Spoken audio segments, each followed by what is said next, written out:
Alemanha, Áustria, Bélgica, Dinamarca, Espanha, Finlândia, França, Grécia, Holanda, Irlanda, Itália, Luxemburgo, Portugal, Reino Unido e Suécia.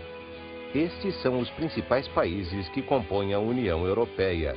A bandeira que representa esta união contém 12 estrelas douradas dispostas sobre um fundo azul.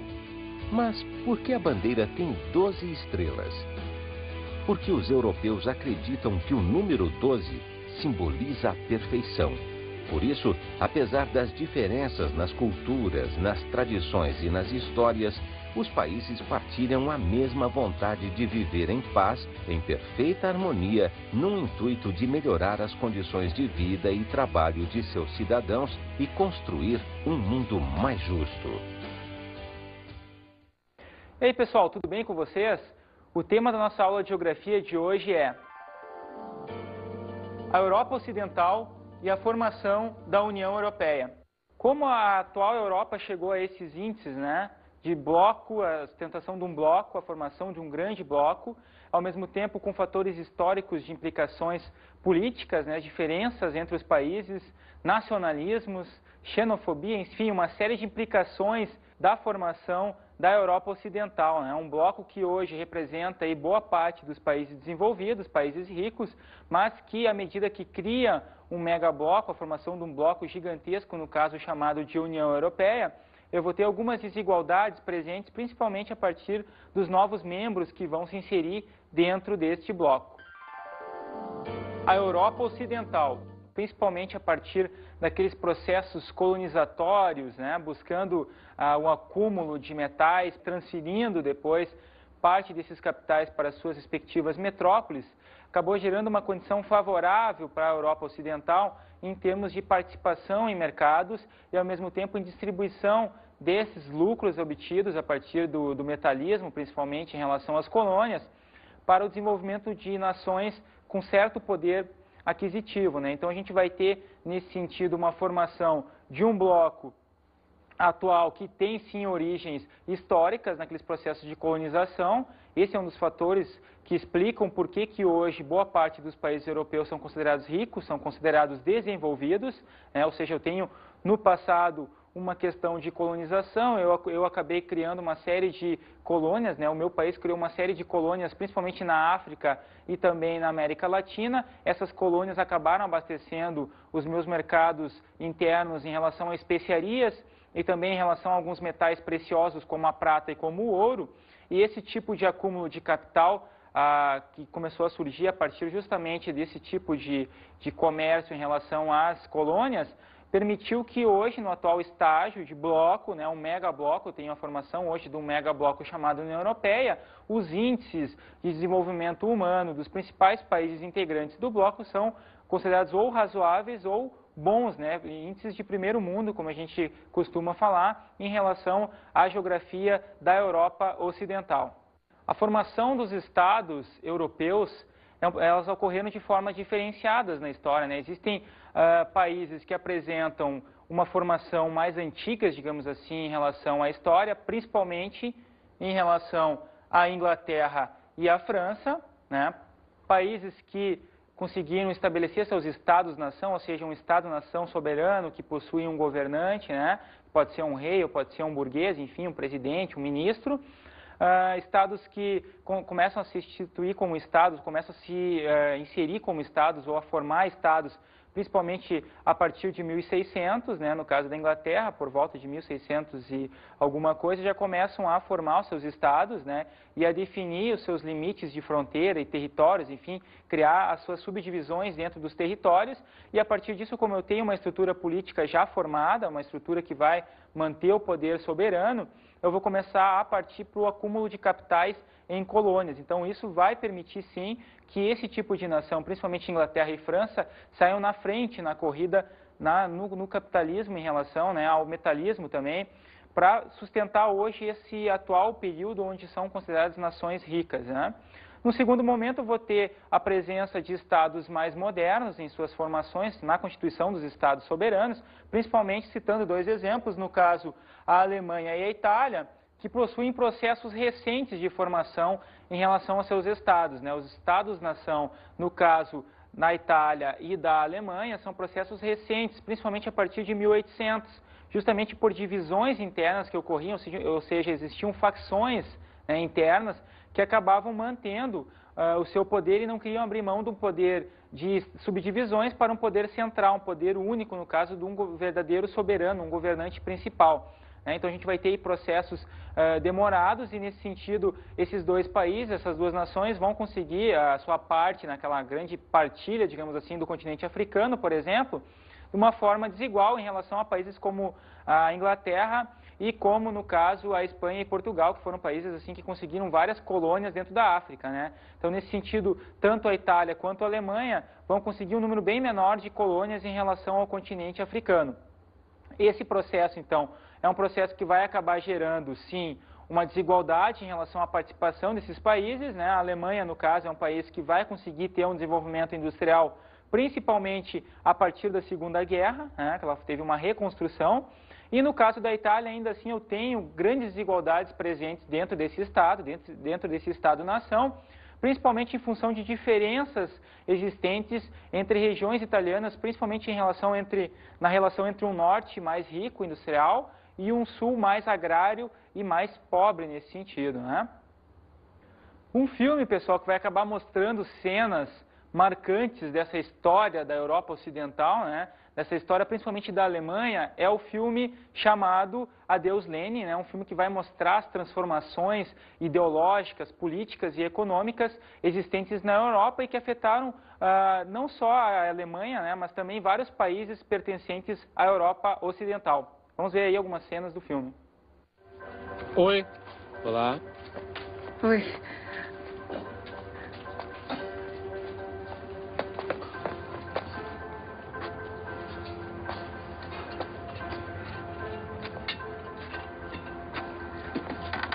Por favor, posso sentar aqui um pouquinho?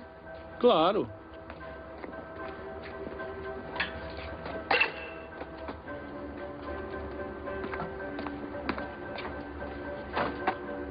Vocês não são daqui, não é? Somos de Wuppertal. Do lado ocidental?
Mamãe?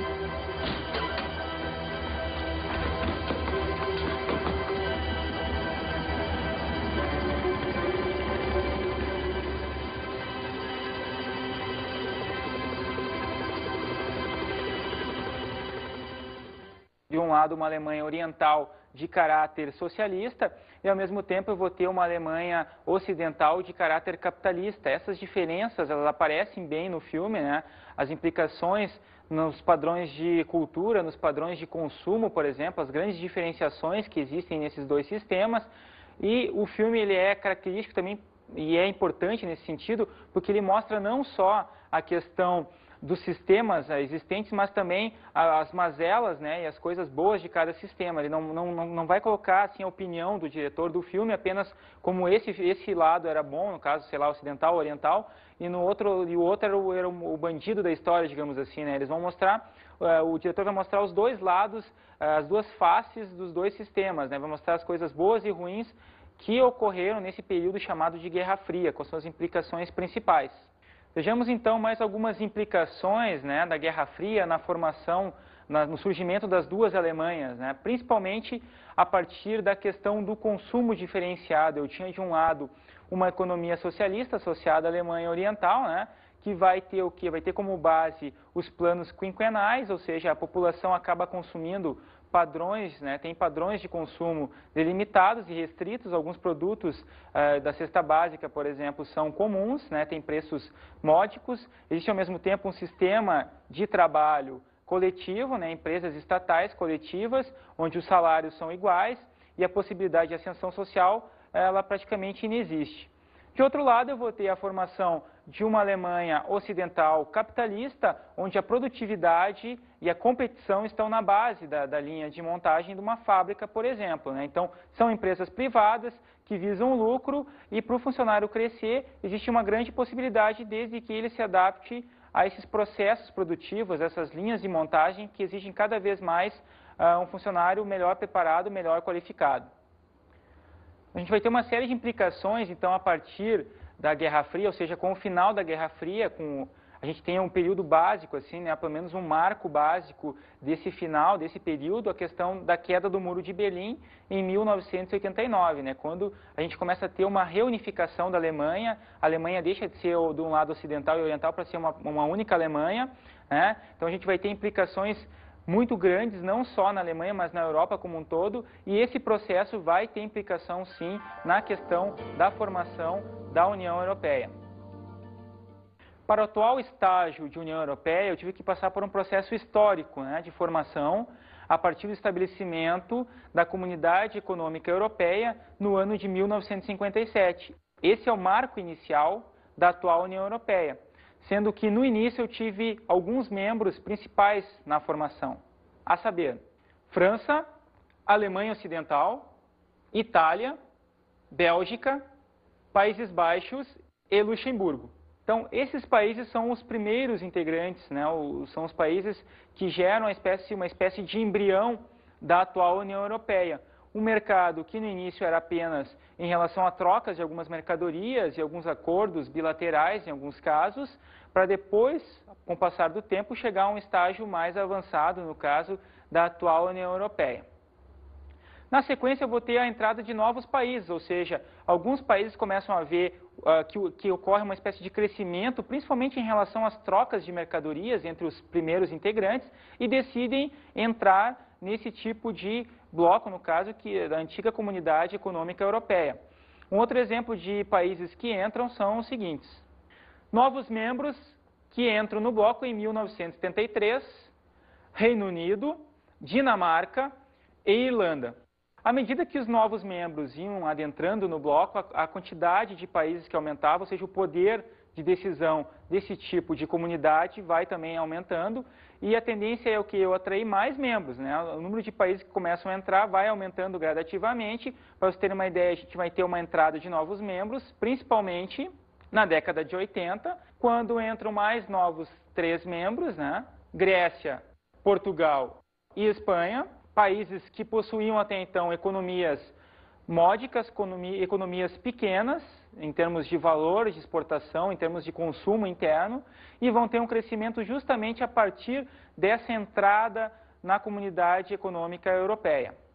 Na década de 90, eu tenho a entrada da Áustria, Finlândia e Suécia, países que hoje apresentam altos índices de desenvolvimento humano, países com alto poder aquisitivo na sua população, e países que entraram no bloco buscando criar uma espécie de homogeneidade, não só em termos econômicos, mas também em termos culturais, trocas culturais acentuadas dentro já da Comunidade Econômica Europeia, que já começa a estabelecer um critério de União Europeia, ou seja, um bloco já constituído, com critérios definidos, né, com países integrantes que vão, de alguma forma, se adaptar em relação às políticas necessárias para a formação e manutenção desse bloco, no caso da União Europeia.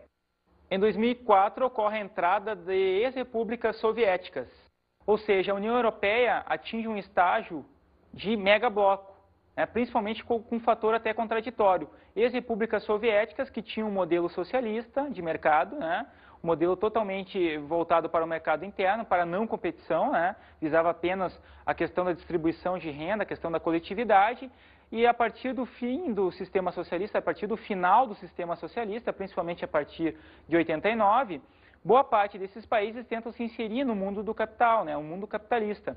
E aí tentam entrar na União Europeia, fato esse que ocorre em 2004, né, como exemplo assim, de algumas repúblicas, a Polônia, por exemplo, e a Hungria, conseguem entrar em 2004 na União Europeia, visando basicamente tentar melhorar os seus índices econômicos, índices sociais também, né? Melhorar a questão do emprego, a questão da renda per capita de sua população. E isso é prova de que hoje a União Europeia já tem atualmente 25 países integrantes e a tendência é aumentar ainda mais o número de países, no sentido de que cada vez mais os países integrantes da Europa Oriental estão buscando de alguma forma integrar-se ao bloco europeu, à chamada União Europeia. Por mais que a União Europeia aumente o número de integrantes a cada dia que passa, ainda assim a União Europeia é considerada um bloco de desiguais. Por que um bloco de desiguais?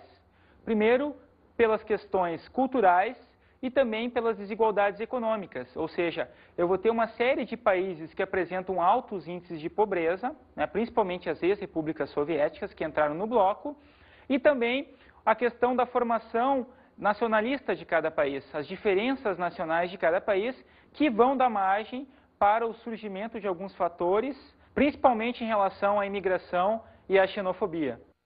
Na atual União Europeia, eu tenho uma diferença muito grande hoje em relação ao tipo de mão de obra empregada e ao tipo de desenvolvimento econômico de cada país. Existem diferenças, daí o porquê o bloco ser considerado um bloco de desiguais. Para você ter uma ideia, alguns países como a França têm altos índices de emprego, né, de empregabilidade dentro da sua população, enquanto que países como a Grécia, por exemplo, não possuem ainda tal status, né, não possuem ainda um desenvolvimento econômico similar ao de países como França, como a Alemanha, enfim, os países mais ricos do bloco.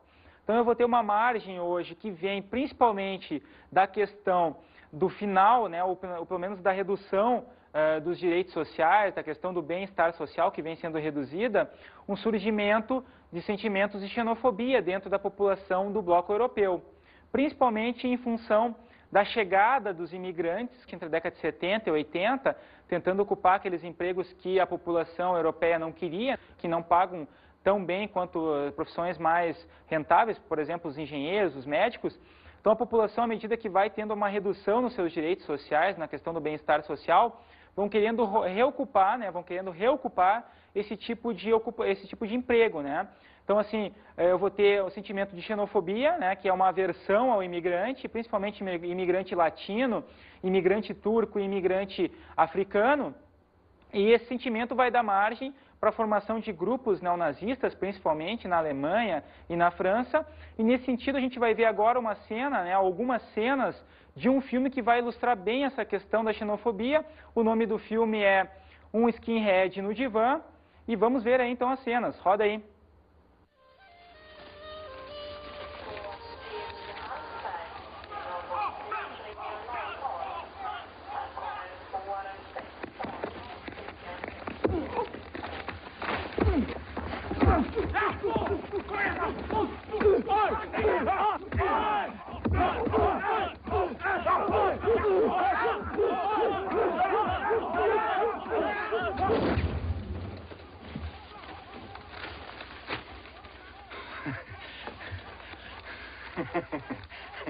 Schalala!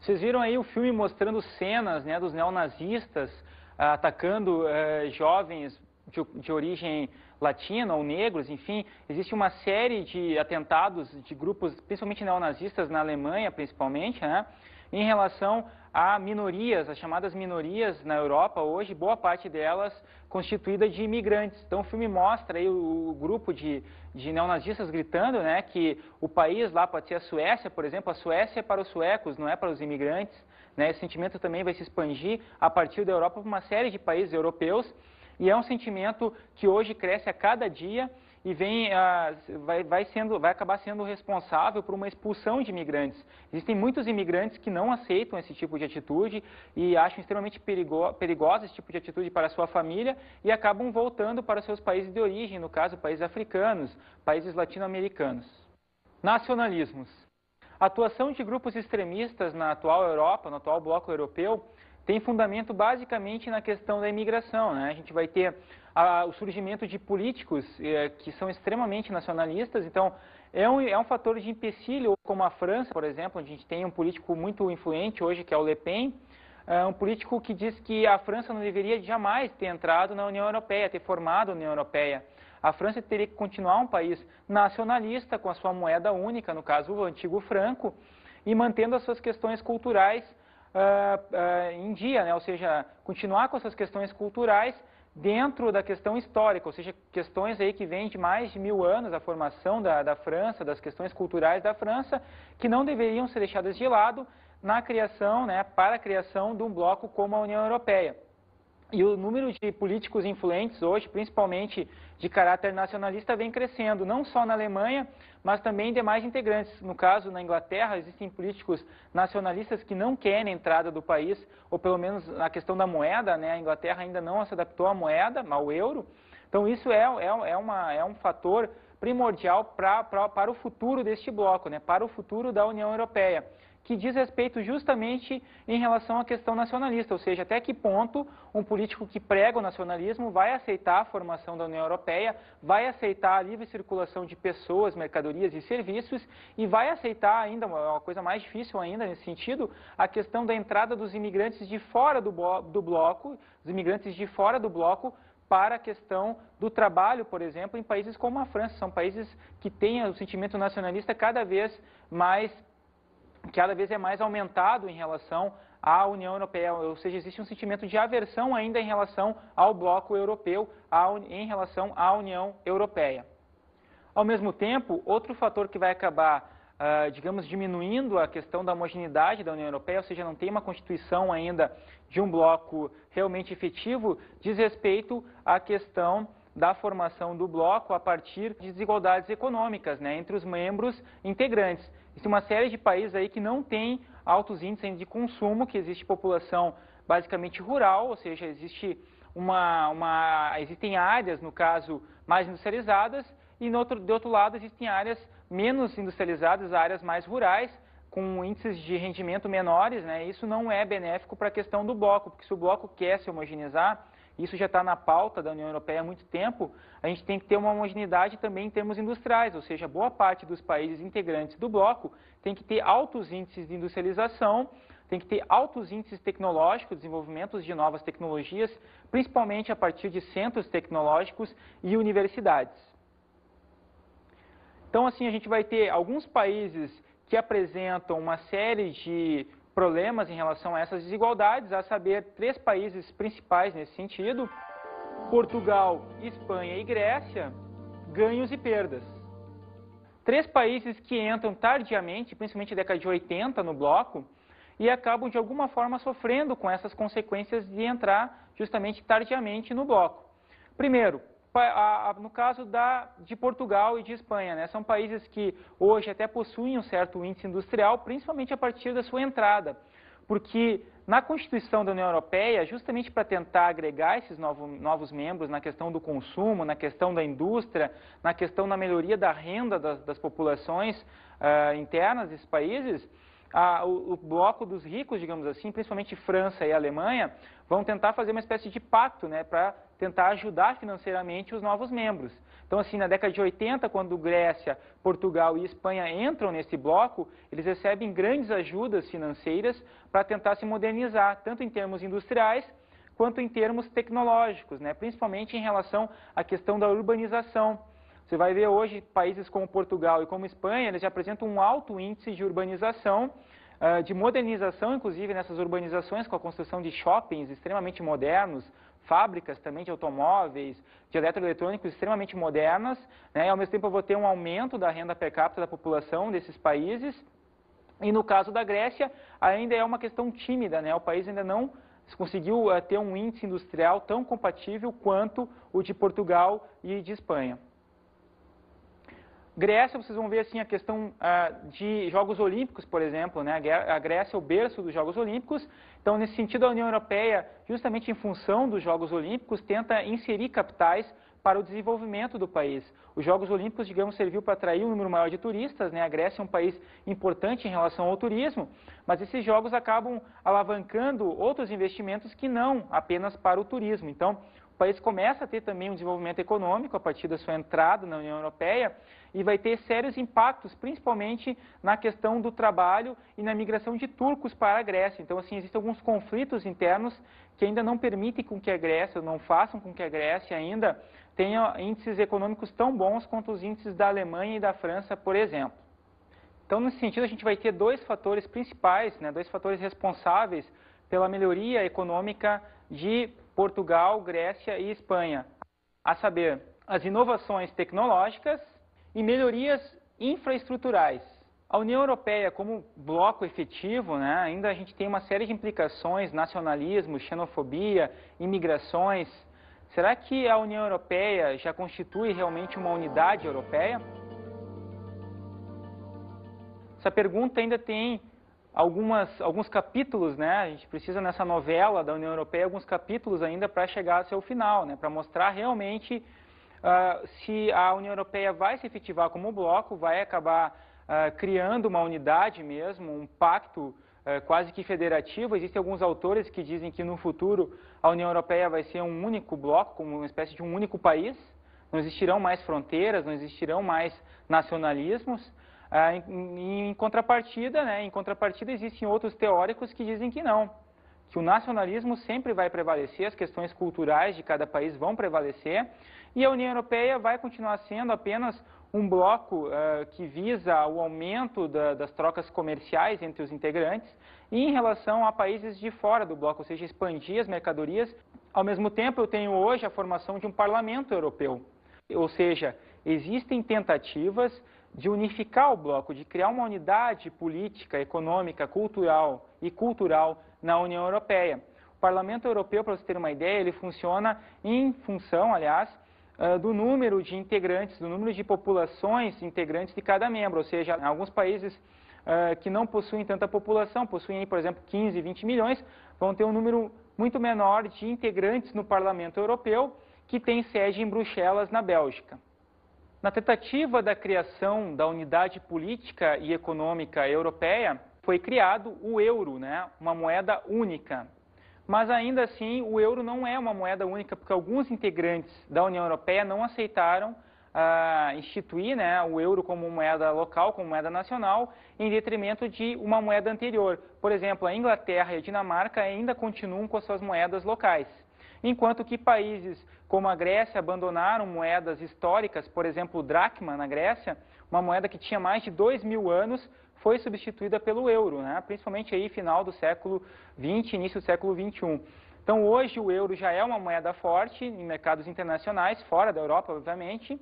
Está mais bem cotado atualmente do que o dólar, por exemplo, ele vem já há alguns anos com uma cotação melhor que o dólar. Não sei se vai substituir o dólar, que hoje é considerada a moeda principal em termos de trocas comerciais mundiais, mas existe uma possibilidade de o euro tornar-se uma moeda, talvez, por que não, mundial, né? Uma moeda importante para as trocas econômicas de caráter internacional, de caráter mundial.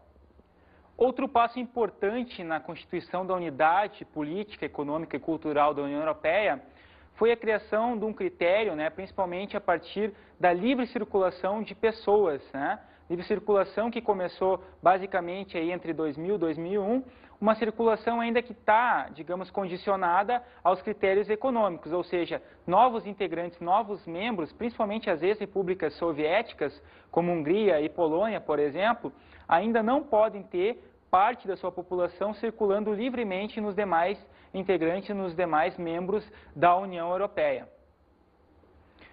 Por que isso não ocorre? Por que eu não posso ter um polonês circulando livremente na Alemanha, ou na França, ou na Itália? Porque, nesse caso, eu tenho uma população de países considerados ainda, até certo ponto, frágeis em termos econômicos, em termos de emprego, e provavelmente se esse polonês vai circular dizendo inicialmente que vai a turismo, por exemplo, para a França ou para a Alemanha, no fundo ele pode ter uma outra atitude, ele pode ter um outro interesse, no caso, o interesse do emprego. Ele pode circular e acabar permanecendo dentro desse país, gerando o quê? Um sentimento talvez maior ainda de xenofobia, um sentimento de aversão em relação a um imigrante. principalmente a partir dos alemães e dos franceses, que não aturaram ainda, não aceitaram ainda a questão da entrada dessas ex-repúblicas soviéticas no bloco europeu. E se esses países foram aceitos pelos demais membros da União Europeia, foi basicamente em função da questão da inserção de novos públicos consumidores, ou seja, o mercado consumidor da União Europeia está se expandindo e produtos franceses e alemães, principalmente, vão começar a entrar no mercado polonês ou no mercado húngaro, por exemplo. Finalizando então, pessoal, nossa aula de hoje, a gente tem que entender que a União Europeia ainda não é um bloco homogêneo, mas ainda assim a gente tem na União Europeia o melhor exemplo de que um bloco que era meramente econômico pode avançar, mesmo em relação a questões como a questão cultural e também em relação à questão da livre circulação de pessoas, que se ainda não entrou efetivamente para todos os membros, não está valendo realmente para todos os integrantes, os 25 atuais integrantes, ainda assim, no futuro, quem sabe a gente possa ter uma livre circulação que no mundo hoje é cada vez mais difícil, né? As fronteiras, por mais que eu tenha inovações tecnológicas hoje com a internet, por exemplo, as fronteiras, né, as barreiras existentes entre os países ainda existem e para circular livremente nesse mundo apenas como turista, né, como potencial injetor de capital num país lá que eu vou fazer um turismo. Agora, para circular livremente, principalmente em função do trabalho, ainda não existe no mundo uma livre circulação. E a União Europeia, nesse sentido, é, digamos que o embrião desse novo momento, digamos assim, nas relações intrablocos e extrablocos, né, em relação aos blocos como um todo e em relação à União Europeia também internamente.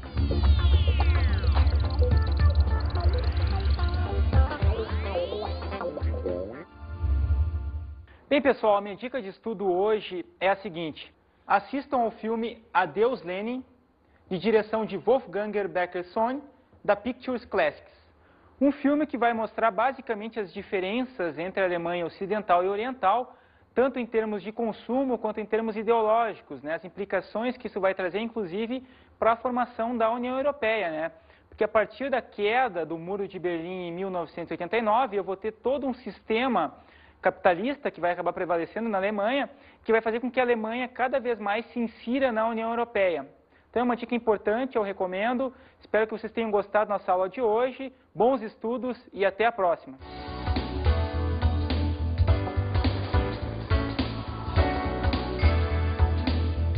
Na aula de hoje estudamos a Europa Ocidental e a formação da União Europeia.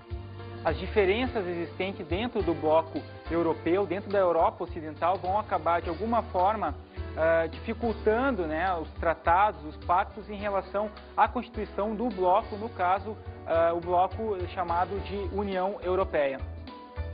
Vimos os ganhos e as perdas de Portugal, Espanha e Grécia.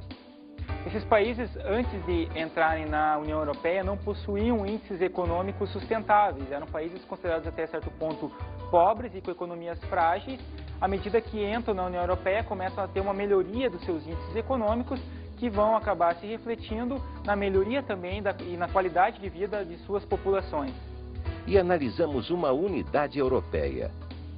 Algumas diferenças, principalmente de caráter nacionalista e que dão margem para sentimentos xenófobos de aversão em relação a novos integrantes, principalmente ex-repúblicas soviéticas, acabam de alguma forma impedindo ainda uma espécie de formação mais homogênea da União Europeia, formação essa que pode, no futuro, quem sabe, se constituir, afinal, numa verdadeira unidade europeia. Bons estudos!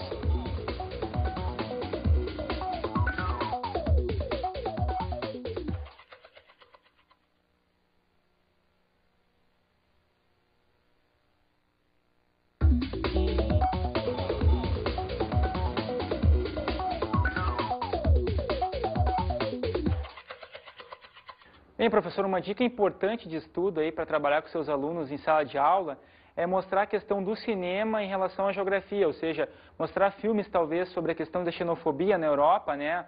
Alguns filmes que mostram, por exemplo, a questão da aversão dos espanhóis em relação a alguns povos latinos, principalmente mexicanos e também brasileiros, mostrar para esse aluno que existe hoje um sentimento de aversão em relação a imigrantes, e que esse tipo de sentimento tem que ser condenado, né? Um exemplo marcante ultimamente é a questão do futebol na Europa.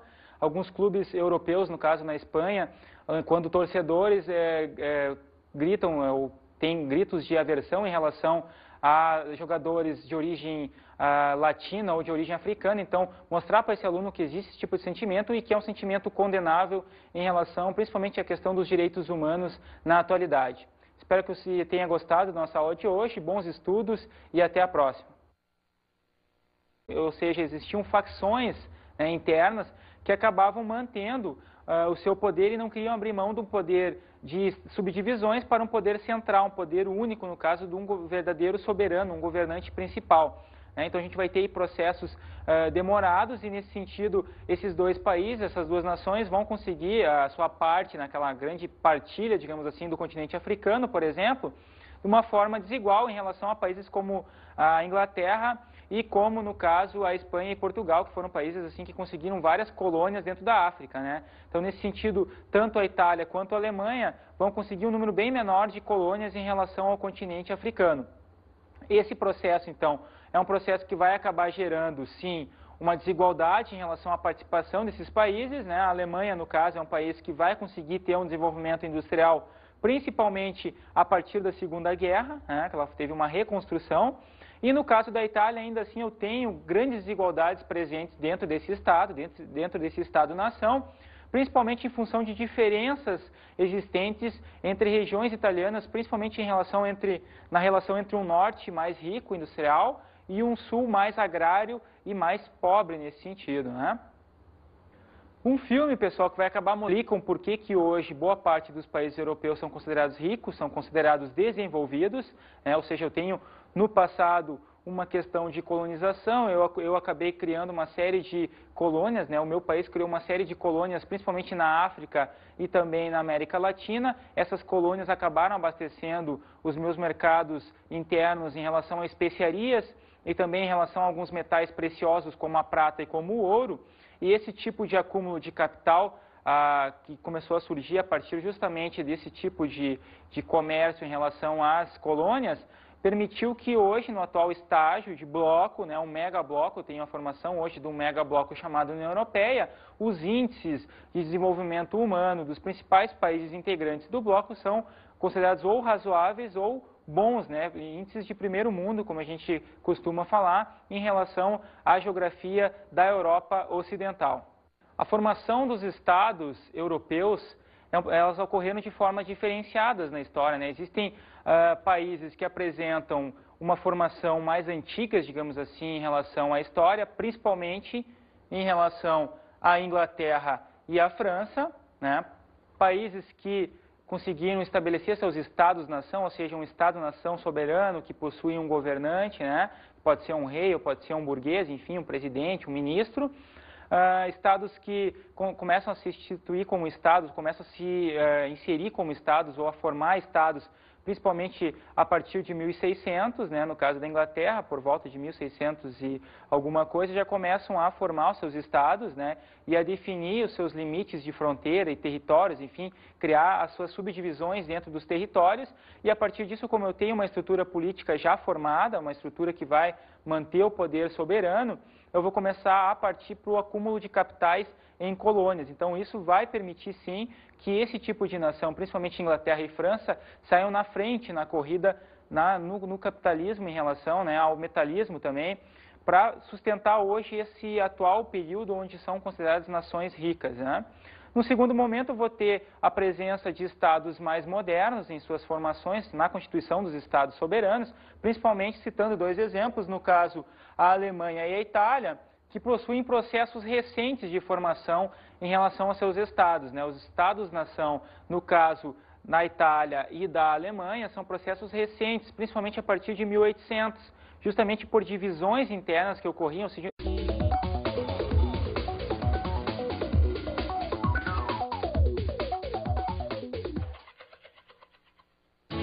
Alemanha, Áustria, Bélgica, Dinamarca, Espanha, Finlândia, França, Grécia, Holanda, Irlanda, Itália, Luxemburgo, Portugal, Reino Unido e Suécia.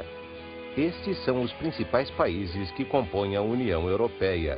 A bandeira que representa esta união contém 12 estrelas douradas dispostas sobre um fundo azul. Mas por que a bandeira tem 12 estrelas? Porque os europeus acreditam que o número 12 simboliza a perfeição. Por isso, apesar das diferenças nas culturas, nas tradições e nas histórias, os países partilham a mesma vontade de viver em paz, em perfeita harmonia, num intuito de melhorar as condições de vida e trabalho de seus cidadãos e construir um mundo mais justo. E aí, pessoal, tudo bem com vocês? O tema da nossa aula de geografia de hoje é a Europa Ocidental e a formação da União Europeia. Como a atual Europa chegou a esses índices, né? De bloco, a sustentação de um bloco, a formação de um grande bloco, ao mesmo tempo com fatores históricos de implicações políticas, né, diferenças entre os países, nacionalismos, xenofobia, enfim, uma série de implicações da formação da Europa Ocidental, né, um bloco que hoje representa aí boa parte dos países desenvolvidos, países ricos, mas que à medida que cria um megabloco, a formação de um bloco gigantesco, no caso chamado de União Europeia, eu vou ter algumas desigualdades presentes, principalmente a partir dos novos membros que vão se inserir dentro deste bloco. A Europa Ocidental, principalmente a partir daqueles processos colonizatórios, né, buscando um acúmulo de metais, transferindo depois parte desses capitais para suas respectivas metrópoles, acabou gerando uma condição favorável para a Europa Ocidental em termos de participação em mercados e, ao mesmo tempo, em distribuição desses lucros obtidos a partir do metalismo, principalmente em relação às colônias, para o desenvolvimento de nações com certo poder aquisitivo, né? Então, a gente vai ter, nesse sentido, uma formação de um bloco atual que tem, sim, origens históricas naqueles processos de colonização. Esse é um dos fatores que explica